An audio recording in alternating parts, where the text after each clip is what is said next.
Greetings YouTube. Today I'm going to talk about a Puukko.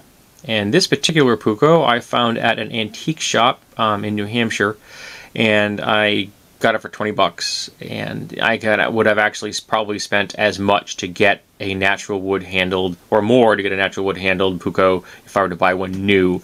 This is most decidedly a light duty knife. This is probably a stick tang that may come down to here if I'm lucky.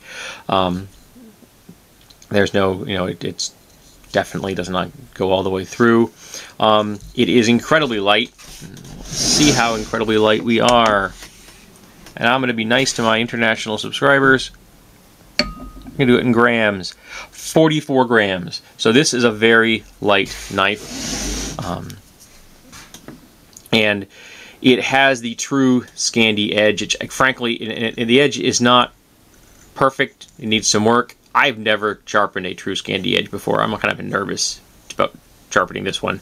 So I'm going to have to practice up on some sharpening by hand that I haven't done in a while because I've been using the Spyderco V sharpener. I do not want to use this on a V sharpener because that would ruin that true Scandi edge.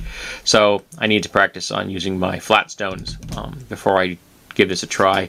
And it has been sharpened in the past, and whoever did it didn't necessarily know what they were doing, which is kind of a sad thing. There's a very slight nick right there, so somebody didn't quite know what they were doing. But it's a thin, light-duty knife. Obviously light-duty. There's no guard here, so you can't put a lot of pressure on it. But this is the kind of thing that is carried around as a utility knife by a lot of people who come from the areas of the world, the Finland and such, where the Puukko really evolved. However, what attracted to me more than anything was the grip on this. It has a wonderful ovoid shape, egg-shape design. It really kind of locks it right into your hand. This swell here, and the swell is present on the back and front, but this has more of a belly, and it definitely feels like it belongs in your hand. But there's a warmth to this wood, and I have no idea what this wood is. I don't. If anybody out there has a clue by looking at it, if they can tell me what that is, that would be awesome. I don't know squat about wood. But it has a wonderful patina to it. You can feel the age on this knife, and I know that's going to make some people out there who are not animists and believe all things have a spiritual essence probably cringe when I say it. But there's a warmth to this. I feel connected to the people that have used it in the past, and for $20, that is well worth my money. I actually think that if I could get this to be properly sharp again, and I can make myself a sheath because it doesn't have a sheath, that this may well be a good utility knife to carry around on a daily basis.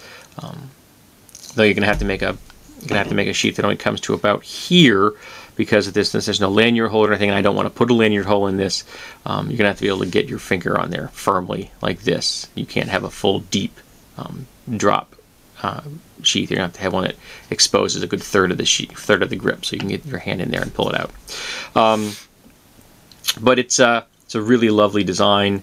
I don't have any idea who made this. This could be a handmade knife for all I know. This may have been made by some blacksmith somewhere, in Finland for all I know, and it could be just a stamped model out of some catalog, no named. I have no idea what this is.